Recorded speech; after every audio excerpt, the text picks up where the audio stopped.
사실은 독성 간염이 굉장히 많습니다. 독성 간염. 그게 몸에 좋으라고 찾아 먹은 것 때문에 수치가 올라가는 경우가 굉장히 많아서 제발 민간요법은 안 하셔야 됩니다.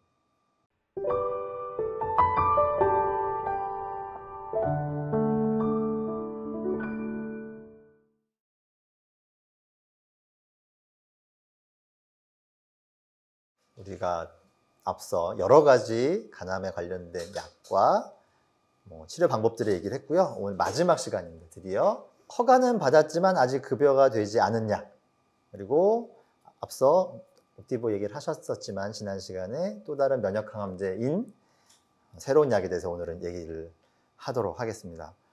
티센트릭이라는 약과 또 아바스틴이라는 약인데, 아바스틴은 사실 되게 오래된 약이죠. 면역항암제가 아니고요. 우리 티센트릭이라는 면역항암제 얘기를 오늘은 하도록 하겠습니다. 2020년 7월 31일에 간암 치료의 허가를 받았어요. 아직은 급여가 되진 않았고요. 제가 쭉 찾아봤는데 티센트릭은 정말 여러 가지 암에 허가를 받았더라고요. 요로상피암, 비소세포폐암, 소세포폐암, 선중음성 유방암, 간세포암 이렇게 허가를 받았고, 사실 폐암 중에 또 세포폐암은 뭐, 소세포폐암은 뭐고 또 비소세포폐암은 뭐야? 선중음성 유방암은 또 뭐야? 라고 생각하실 수 있지만 그거는 우리가 오늘 다룰 주제는 아닐 것 같습니다. 뭐 그런 특징들이 있다.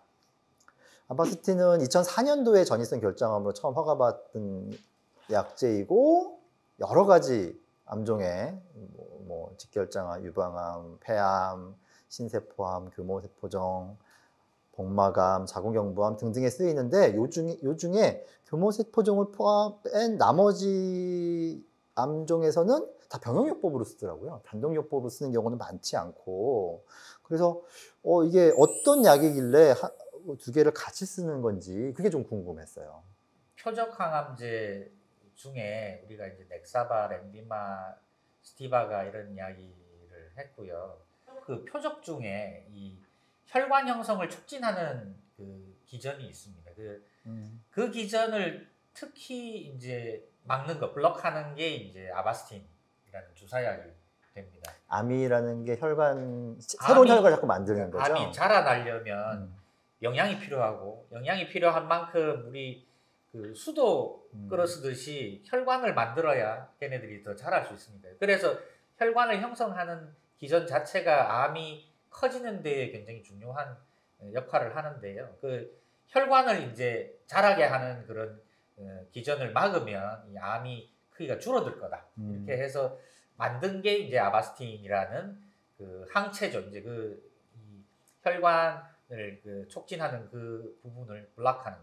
근데 아마 그 임상 연구를 통해서 아바스틴 단독만으로는 이게 고형암에서 효과가 그렇게 좋지 않았었기 때문에, 그래서 지금 이번에 나온 면역항암제와 그런 병용 치료를 통해서 이제 간세포암에 효과가 있느냐. 기존에 1차 치료로 쓰이던 넥사바와 이제 붙은 거죠. 붙어서 이제 넥사바보다 이제 효과가 좋다고 이제 나와서 승인도 받고 이제 하게 된 거고요. 여기 사용하는 그 면역항암제는 아까 말씀드렸지만 T세포에 있는 이 T세포를 억제하는 하나의 그 패스웨이 중에 CTLA4라는 게 있는데, 그것을 억제하는 그래서 T세포를 활성화시키는 그런 역할을 하는 티센트릭과 혈관 형성을 억제하는 아바스틴, 두 가지를 같이 사용하는 병암요법으로 지금 이제 간세포암의 1차 치료로 된 겁니다. 티센트릭 하나 썼을 때보다 같이 썼더니 훨씬 좋더라. 네. 그리고 다행히 두 약이 같은 회사 제품이어서 열심히 이제 같은 회사예요? 그런가요? 아닌가요? 왜 모르는? 저는 잘 모르겠어요. 그러세요? 알겠습니다. 면역항암제에 대한 쭉 자료를 보면 앞서서 우리 첫 시간에 얘기한 PD1, PD-L1 이런 얘기 나왔는데, 그런 바이오마커가 있냐 없냐에 따라 성적에 매우 큰 차이가 있다 했는데, 또 간세포암에는 또 이게 의미가 없다 이렇게 나오더라고요. 생각해보면 이게 있는 게 좋은가 없는 게 좋은가 참 생각이 그렇더라고요. 왜냐하면 또 그게 있으면 어떤 암종에서는 성적 차이가 굉장히 많이 벌어지잖아요. 그러면 또 성적이 좋은 군에 있는 분들은 되게 행복하지만 또 아닌 분들 굉장히 불행할 수 있어서 참 그런 고민이 들었었습니다. 근데 바이오마커는 그 있는 게 좋은 게요. 네. 이게 성적이 좋을 사람들한테는 약을 꼭 쓰니까 좋고 성적이 안 좋을 사람들한테는 다른 방법을 찾으니까 또 좋고 굳이 실패할 일을 처음부터 도전하지 않게 되니까 네, 다른 방법을 찾는 거죠. 네. 이번에 제가 그 티센트릭 아바스틴 임상 자료들을 쭉 봤어요. 그랬더니 어떤 거 굉장히 좋고 깜짝 놀랄 부분들이 좀 몇 가지가 있었거든요. 우리가 넥사바가 10년 이상 쓰였고 아까 말씀하신 것처럼 그 후에 나온 약들이 허가를 받은 게 더 좋아서가 아니라 열등하지 않아서 나온 건데 이 조합은 나은데? 이런 생각이 좀 들더라고요. 넥사바와 티센트릭 아바스틴 병용을 비교를 했더니 중환갑 생존기간도 우리 좀 설명을 하고 넘어가야 될 것 같아요. 100명의 환자가 임상에 들어가면 50번째 환자가 사망한 게 언제냐, 요 개념이 맞는 네, 거죠? 맞습니다. 네. 넥사바는 13.4개월이었는데 티센트릭 아바스틴은 19.2개월이었다. 요거 보고 좀 특이했던 거는 넥사바도 이제 최초 임상보다는 좀 길었더라고요. 그래서 하지만 아바스틴 티센트릭 병합이 훨씬 더 길었다. 그래프로 보면은 좀 벌어진 게 차이가 났습니다. 그런데 또 열심히 또 자료를 찾아보니까 선생님 당연히 아실 것 같아서 여쭤보면 이게 연구를 쭉 보니까 비형간염을 가지고 계신 분이 한 절반 정도더라고요. 비형간염에 진행하신 분들이. 근데 또 중국에서 또 연구를 하신 분들이 중국 것만 싹 봤더니 거기는 중국에서는 비형간염이 80%, 90%. 근데 고환자들만 봤더니 차이가 더 많이 벌어지더라. 훨씬 결과가 좋더라. 이렇게 나와서 저 같은 비형간염인 사람들은 좀 더 희망을 가져도 되는 건지 아니면 아니야 환자 임상시험 그 수가 좀 적어서 아직까지 그럴 판단을 하긴 좀 일러. 어떻게 해석을 해야 될까요?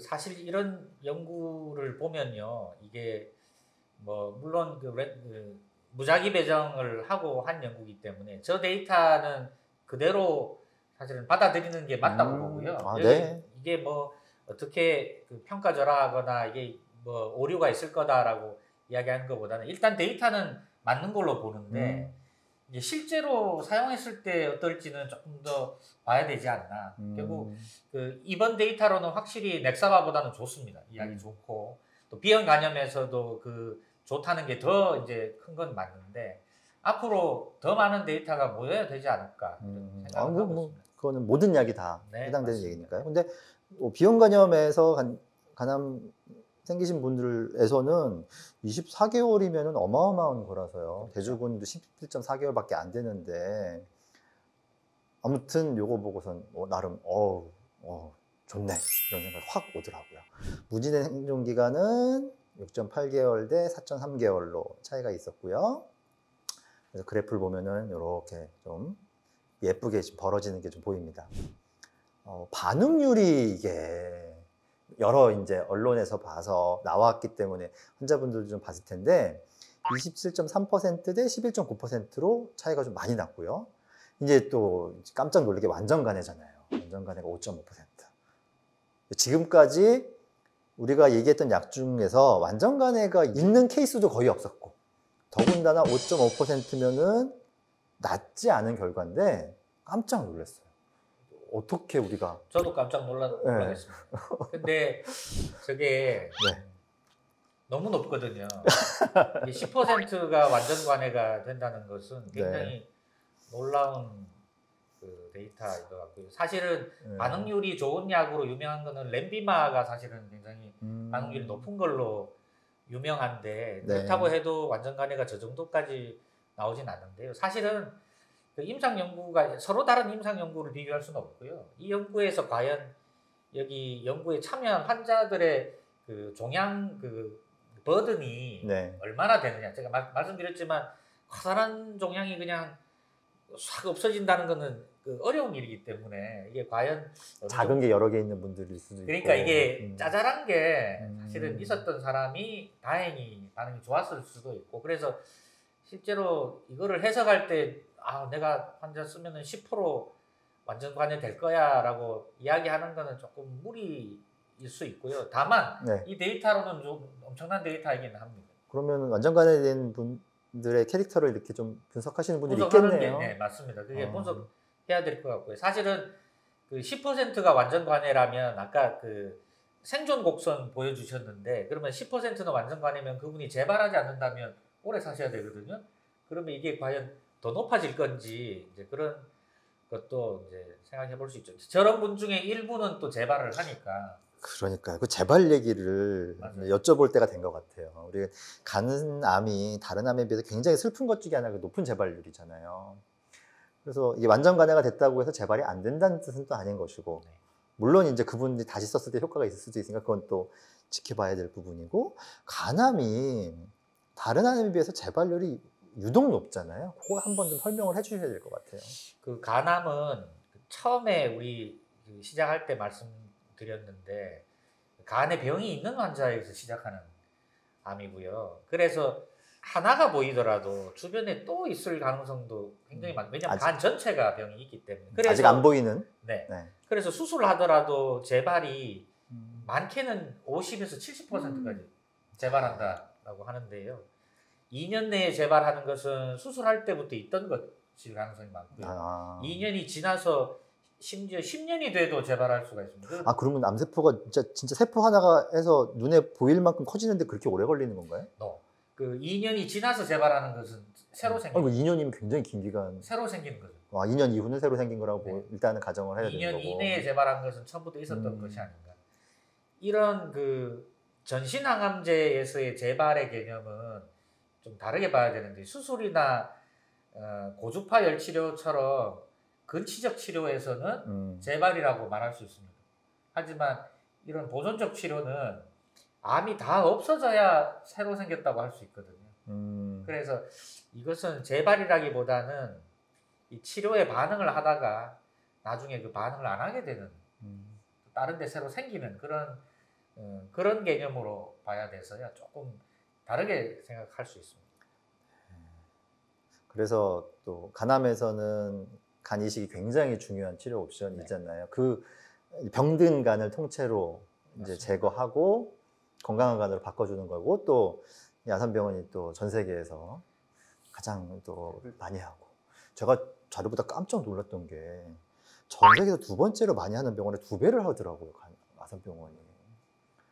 어마어마하다. 열심히 하고 있습니다. 네.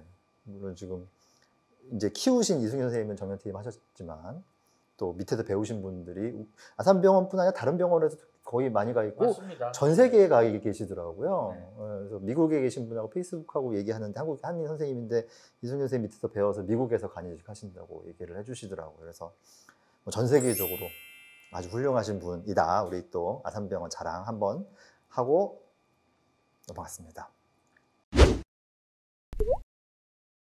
우리 이제 부작용 얘기를 또 항암제는 안 할 수 없잖아요. 근데 아바스틴은 다행히 간 관련 특별한 부작용은 없는 것 같아요. 그리고 혹시 부작용 주의할 부분이 있다면 어떤 게 있을까요? 그 아바스틴처럼 그 저희가 VEGF라고 하는데요. 그 혈관 형성하는 기전을 억제하는 것은 이게 그 전통적으로 출혈 부작용이 좀 있습니다. 그래서 더군다나 간경변이 있는 분들은 식도에 정맥이 붉어지는 식도정맥류가 있고요. 또 혈소판도 낮고 응고장애도 있어서 출혈이 사실은 일어날 가능성이 큰데, 아바스틴은 그런 출혈을 일으킬 수 있는 그런 가능성이 있어서 식도정맥류가 심하신 분은 사용을 좀 금하셔야 될 겁니다.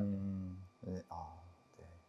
그래도 요즘은 예전에 비해서 식도정맥류 좀 조절이 잘 되잖아요. 예전에는 모 대학병원, 아주 큰 서울에 있는 큰 대학병원, 다른 큰 대학병원 선생님 말씀으로는 한 20년 전에는 거의 매일 밤 응급으로 식도정맥류 출혈 환자들이 왔는데, 요즘 뭐 한 달에 한 번 올까 말까 할 정도로 잘 되고 있습니다. 그렇게 얘기를 해주셔서 그나마 다행이고, 뭐 유명 인사 중에서도 식도정맥류 출혈로 돌아가시는 분도 보도된 경우도 좀 봤었거든요. 그래서 굉장히 좀 잘 되고 있지만, 그래도 이 약을 쓸 때는 많이 주의해야 된다. 이렇게 이야기했습니다.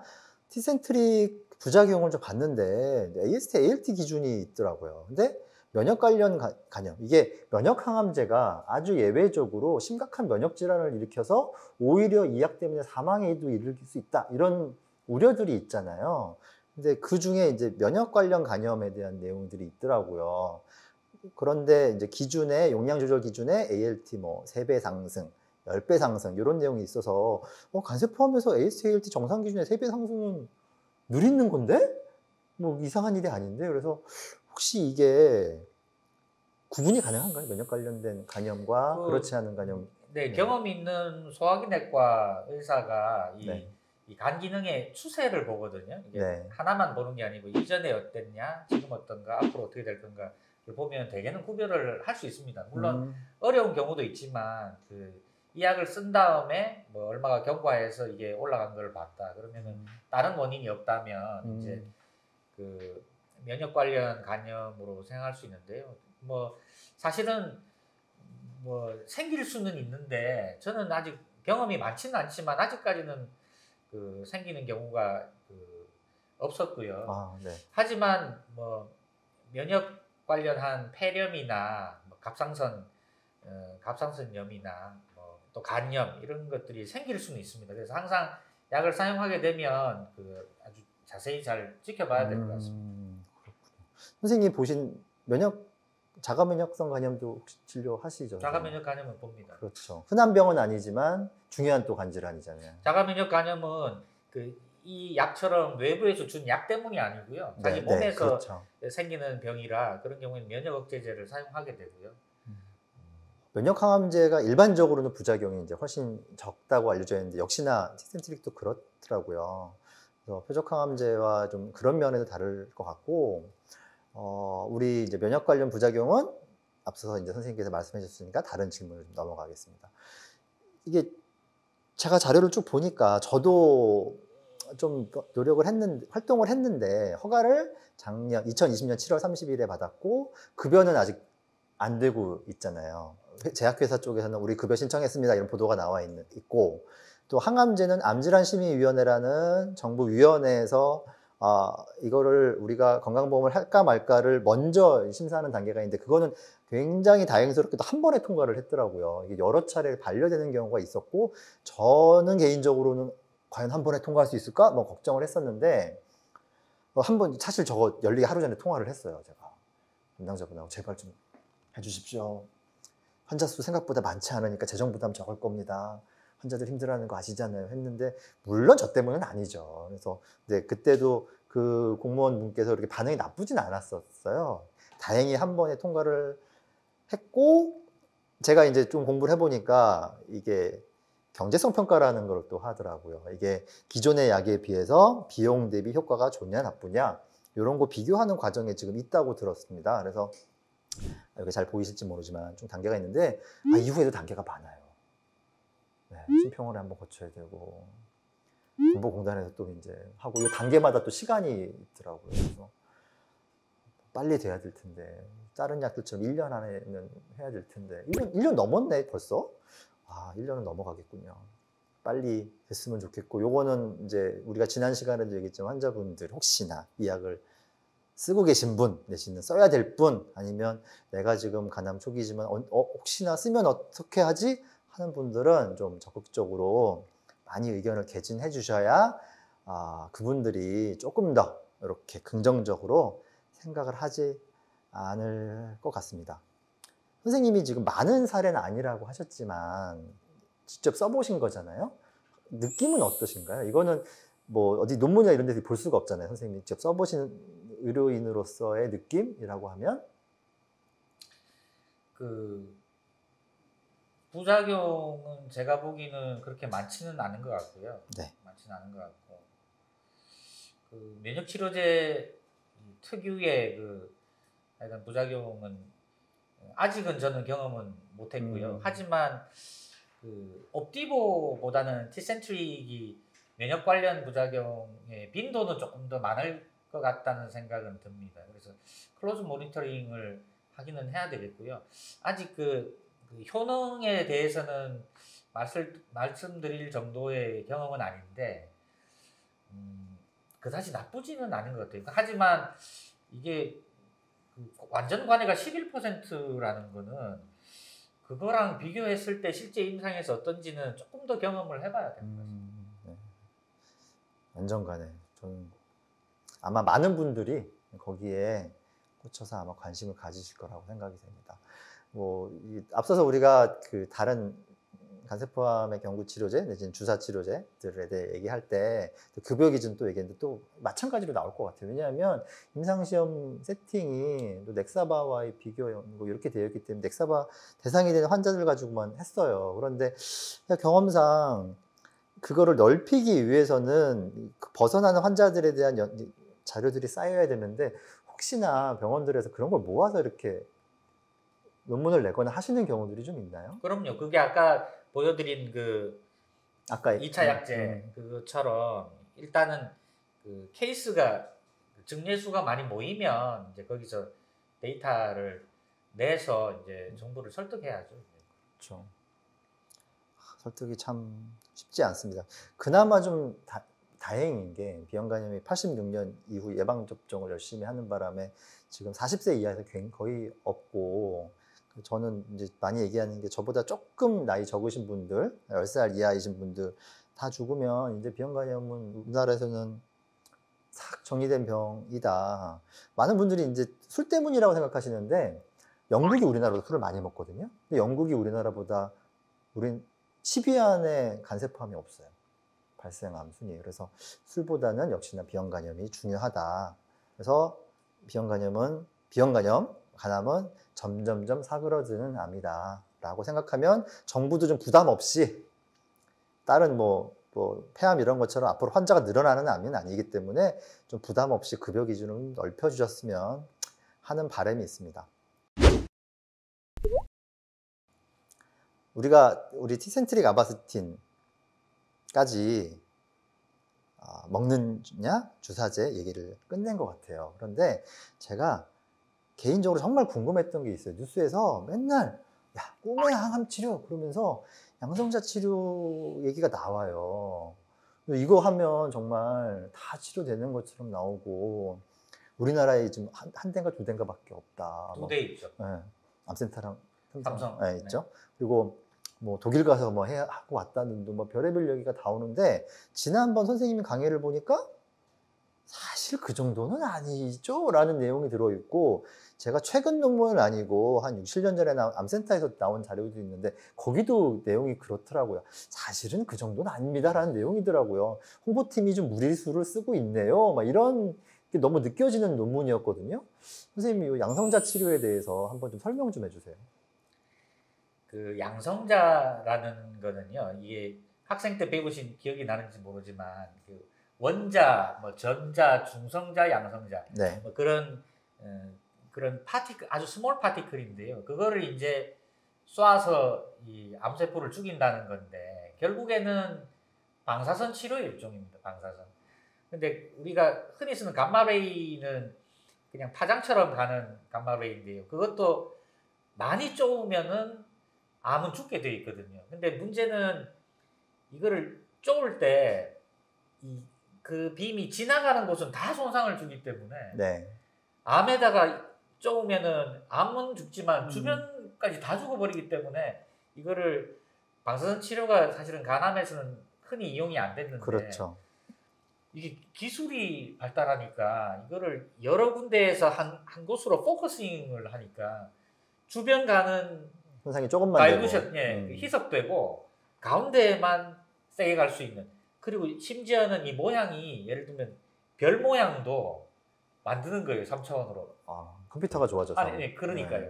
이제 그렇게 되니까 그 방사선 치료가 너무 감마레이를 쓰는. 그렇죠. 이전에는 간암은 방사선 치료 못해 이게 정답이었잖아요. 네. 그러니까 방사선 치료가 워낙 발전했는데 이 양성자는 특징이 이 빔이 가는 길에 에너지를 계속 내뿜는 게 아니고 이 얘의 성질에 따라서 일정 부분 안에 들어가서 에너지를 내는 거예요. 그래서 길에서는 에너지를 안 내요. 그럼 조금 더 세게 쏠 수 있겠네요. 그러니까요. 그게 특징인데 얘는 그거를 브라픽 피노미논이라고 얘의 특징이에요. 근데 그러니까 안쪽에 있는 암에는 세게 줄 수 있다는 건데 현재의 그 기술 발전으로 감마레이도 그 정도는 줄 수 있거든요. 그러니까 이게 더군다나 비싸고 하기 때문에 엄청 비싸잖아요. 비싸고 하기 때문에 이 비싼 거를 과연 했을 때 기존의 거에 비해서 더 좋은 점이 있느냐? 물론 얘네가 더 좋은 경우는 있습니다. 아주 국소적이고 한쪽에만 있고 요것만 죽이면 될 때는 아주 높은 그 방사선 양을 줄 수 있겠지만 이 기존의 방사선에 비해서 아주 큰 장점이 있는 건 아니라서 물론 뭐 이 양성자 치료만의 새로운 그 포지셔닝을 하겠지만 현재는 그래서 저희 병원에도 도입은 아직 안 하고 있는 실정입니다. 그 생각해 보면 우리나라가 전 세계에서 간암 치료는 가장 선진국이잖아요. 우리나라에서 단 2개 병원만 가지고 있다는 건 조금 의문이긴 했어요. 정말 그렇게 좋은 병원이면 도입을 안 할 이유가 없는데. 저희도 환자가 필요하면 거기로 의뢰를 하니까요. 네, 뭐 그거 하고 오시면 됩니다. 그러면 그것 때문에 병원 선택할 때 이거 없는 병원은 이거 내가 이거에 잘 들을 것 같아도 우리 병원에 없으니까 이거 안 권하겠네 이러진 않는다는 거죠. 절대 아닙니다. 그게 필요하다고 생각되면 그 병원으로 의뢰하니까요. 네, 그럼 안심하시고 하고 또 요것 때문에 다른 우리가 앞서 얘기한 여러 치료들을 배척할 이유는 없다. 그럼요. 네. 여러 치료법의 하나일 거고 그리고 이런 많은 치료들을 잘 조합하는 게 이제 간암 치료의 가장 중요한 면입니다. 알겠습니다. 우리 한 가지만 마지막으로 여쭤볼게요. 우리가 간 이식을 할 때 적응증이 있지 않습니까? 크기나 뭐 침범 정도 등을 보는데 특히나 이제 크기가 좀 이슈가 많이 되는데 그거를 제 기억으로 아산병원에서 나온 거예요. 색전수를 줄인 다음에 이식을 했더니 원래 그 크기였던 것만큼 효과가 있더라. 그래서 지금은 좀 일반화된 걸로 아는데 티센트릭 아바스틴 병용의 완전간해를 보고 느낀 점은 저걸로 혹시 관해된다면 이식은 못할까? 그런 생각도 좀 들더라고요. 뭐 아직 전혀 상상 속으로만 할 수 있는 그게요. 네. 그렇게 생각할 수도 있는데요. 네. 이식이라는 게 사실은 가족한테서 간을 받아야 되고 본인이 느끼기에도 굉장히 부담이 되는 그런 시술이기 때문에 만약에 재발한다면 거기서 받는 그 영향은 굉장히 큽니다. 그래서 처음에 그 티센트릭이나 아바스틴을 사용할 상황이면 국소 치료가 불가능했던 사람들이라는 거는 그게 결국 전이 되거나 혈관 침범이 되거나 그렇기 때문에 그분들을 간 이식까지 가는 것은 현재는 좀 알겠습니다. 아주 먼 훗날에나 이제 나올 수 있는 고민이고요. 우리가 지금까지 많은 얘기를 했습니다. 저는 공부하는 것 이상으로 환자가 쓸 수 있는 비용 범위 안에 들어와야 되는 거잖아요. 지금 티센트릭 아바스틴도 좀 정확한 계산은 못했지만 아주 좀 경제적인 여유가 있는 분이 아니면 쉽게 이렇게 접근할 수 있는 상황은 아직은 아니고 그래서 계속해서 우리가 보험급여가 되도록 노력을 부탁드리고 있는데 저는 이제 제 입장에서 말씀드렸는데 그 의료인으로서 환자분들이 어떤 좀 행동을 취하셨으면 우리가 정부한테 얘기할 때 조금 더 힘이 되겠다 이런 거 있으면 마지막으로 좀 부탁드릴게요. 어떤 약이 간세포암에 효과가 있다라고 데이터가 나오면 그걸 근거로 해서 이 약이 허가가 되게 되고 승인을 받게 됩니다. 근데 여기서 한 가지 맹점은 연구되지 않으면 사용할 수 없다는 게 물론 맞기는 하지만요. 이 모든 경우의 수를 다 연구할 수는 없습니다. 이렇게 많은 약이 있고 다양한 환자분 상황이 있는데 예를 들면 어떤 환자분이 1차로 쓸 수 있는 3가지 약제 중에 하나를 썼다가 만약에 진행을 하면 아니 그 옆에 있는 다른 1차를 쓰면 왜 안 되나 또 말씀드리게 되는데요.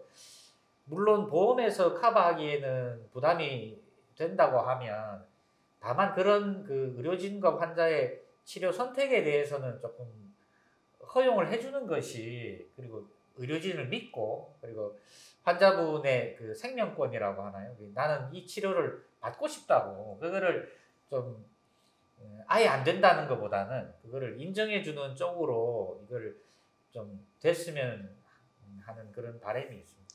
네. 많이 힘드시죠? 환자분들한테 이거 쓰면 좋겠는데 보험 안 되면은 권하기도 참 힘드시고 정 필요하면 써야죠. 그러니까요. 그런 상황에는 써야 된다고 생각합니다.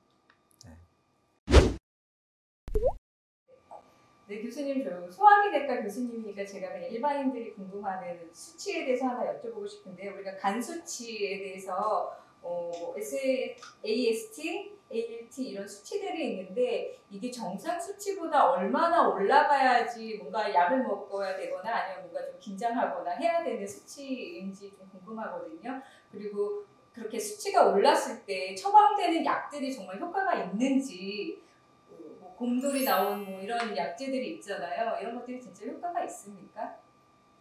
그 AST, ALT라는 것은요, 이게 특히 AST는 신장이나 그 머리 이런 데서도 나오는 그 효소고요. 간만 특이적인 효소는 아닙니다. 특히 그 ALT는 간에 조금 더 특이적이긴 한데요.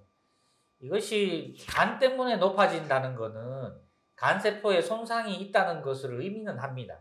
그래서 정상이면 좋겠죠. 근데 이게 올라가 있을 경우는 이게 왜 올라갔는지를 이제 생각을 해야 되고요. 사실은 가장 흔한 것은 지방간인데요. AST, ALT가 지방간 때문에 올라갈 경우에 얼마까지 올라갈 수 있나? 보통 보면 한 200 정도까지 높게 올라가면 그 정도는 올라갈 수는 있습니다. 근데 그 대개는 한 80에서 100 20 정도 왔다 갔다 하는 경우가 있습니다. 지방간 때문이면요. 그런 경우면 지방간의 원인이 뭔가를 생각하고요. 지방간의 원인이 술이면 술을 끊어야죠. 근데 술이 아니면 우리가 비알코올 지방간이라는 쪽에 들어가는데, 비알코올 지방간은 그 원인이 체중 과다가 맞습니다. 체중 과다. 그래서 그런 분은 그 뭐 곰 그려진 거 뭐 그런 거 드셔도 수치가 변하지는 않습니다. 살을 빼야 됩니다. 살을 빼면 좋아집니다. 물론 ALT만 떨어뜨리는 그 일반 그 간장약들이 있는데요. 그 약은 간 조직이 좋아지는 건 아니고 그냥 ALT만 떨어뜨리는 거라 그게 사실은 그렇게 권하고 싶지는 않고요. 간장약으로 저는 사실 선호하는 게 그 UDCA를 선호합니다. UDCA는 간세포 보호작용이 있고요. 그리고 무엇보다 중요한 게 부작용이 없습니다. 그래서 UDCA를 많이 선호하고요. 그리고 간질환이 만성간질환 있으신 분은 그 비타민 B 컴플렉스를 위주로 한 그 수용성 비타민을 많이 처방합니다. 그게 바로 종합 비타민들이 있으니까요. 그래서 UDCA랑 종합 비타민을 처방하게 되고요. 밀크시슬도 쓰시는 분이 있는데 밀크시슬은 이게 부작용은 없습니다. 부작용은 없는데 과연 그 득이 있는지는 확실하게 밝혀진 건 아니고요. 사용할 수는 있습니다. 그리고 다른 원인에 의한 AST, ALT가 올라갔을 때는 그 원인을 찾아야 되고요. 사실은 독성 간염이 굉장히 많습니다. 독성 간염. 그게 몸에 좋으라고 찾아 먹은 것 때문에 수치가 올라가는 경우가 굉장히 많아서 제발 민간요법은 안 하셔야 됩니다. 네, 아마 이 영상을 보시는 분 상당수는 정상 수치가 얼마인지 모르실 겁니다. 정상은 저희 병원 정상은 AST 40, ALT 40입니다. 하지만 요즘 그 정상이 40이 너무 높은 거 아니야? 27, 17까지 내려와야 된다는 보고도 있는데 저는 그냥 제 마음 편하려고 40으로 생각하고 있습니다. 30만 돼도 이상하다고 하게 되니까요. 그래서 한 40 정도 보시면 됩니다. 운동을 과하게 해서 올라가신 분들도 간혹 있죠. 아주 드물게 있는데요. 그거는 헬스 마음 잡고 PT 열심히 받으시면 근육통 오잖아요. 그 근육통이 결국 근육이 깨지는 건데요. 그 근육이 깨지면 마요글로빈이 혈중에 올라가고 근육에 또 AST가 있습니다. 그래서 AST가 특이적으로 올라갑니다. 이게 한 150, 200 이렇게 올라가죠. ALT는 안 오르고요. 그런 경우는 운동 심하게 해서 올라가는 거죠. 예를 들면 마라톤 뛰고 나면 올라가고 그런 거가 있습니다. 네, 또 질문 하나 더 드리면 간세포암과 타장기, 예를 들어서 저희 신장암에서도 간전이가 많이 되는데 이게 진단할 때 CT에서 보이는 어떤 세포 조직이 같은지 아니면 다른지 구별이 되나요? 전이암과 간세포암은 모양도 다르고 인핸스라고 하는데요. 이거 동맥으로 조영제를 쏘면 얘네들이 희게 변하는 그 모양도 다르고 시간도 다릅니다. 그래서 대개는 그런 것을 보고 이제 진단을 하고요. 또 중요한 것은 전이된 그 신장암 같은 경우는 원래 신장암이 먼저 있어야 되거든요. 그리고 그 간세포암은 그 간에 기저질환이 있는 경우가 대부분이고, 그래서 구별되는 방법이 많습니다. 그럼에도 구별이 어려우면 조직 검사를 하게 됩니다. 들어보니까 신장암하고 간암하고 쓰여지는 약제가 굉장히 같거든요. 그래서 혹시 그 어떤 어떤 이유가 있는지, 이 장기가 비슷한 어떤 기전들이 있는지, 그리고 또 약을 쓰실 때 사실 신장암에서 먼저 쓰여진 약제들도 있잖아요. 그래서 혹시 그런 또 타 장기에서 쓰인 이런 것들을 조금 참고하시는지 그런 것들이 좀 궁금합니다. 그게 오리진은 다른 세포라서요. 이 두 가지가 어떤 연관이 있는지는 저는 잘 모르겠고요. 일단 그 약의 개발이라는 측면에서 보면 처음부터 신장암 듣는 약을 간암으로 오진 않습니다. 되게 회사에서는 전체 암을 다 스크리닝해서 좋은 암을 고르기 때문에요. 이게 뭐 특별히 두 개가 어떻게 연관되어 있다는 생각은 들지는 않습니다. 그 항암을 하면 이제 보통 간 수치가 오르는데, 보통 이제 간 수치 오르면 교수님이 그냥 뭐 약물 조절하거나 용량을 줄이거나 쉬어가는 게 제일 간 수치를 내리는 좋은 방법일까요? 그 항암제의 이 종류와 그 항암제가 일으키는 부작용 중에 간염이 있는지, 예를 들면 면역 항암제는 면역 관련 간염이 오고요. 세포독성 항암제나 표적 항암제는 그냥 간에 직접 독성이 될 수도 있고요. 또 유방암에 쓰는 타목시펜은 또 간에 지방간을 일으켜서 또 수치도 오르킬 수 있고, 다양한 경우가 있어서요. 어떤 약을 쓰는지, 그리고 약을 쓴 시기와 올라간 간 기능의 정도 등을 봐서 우선은 약 때문이면 약을 끊어야죠. 약을 끊고 줄이는 게 아니고 약을 끊고 좋아지면 다른 약을 쓰든지 뭐 용량을 줄이든지 그런 상황을 해야 될 것 같습니다.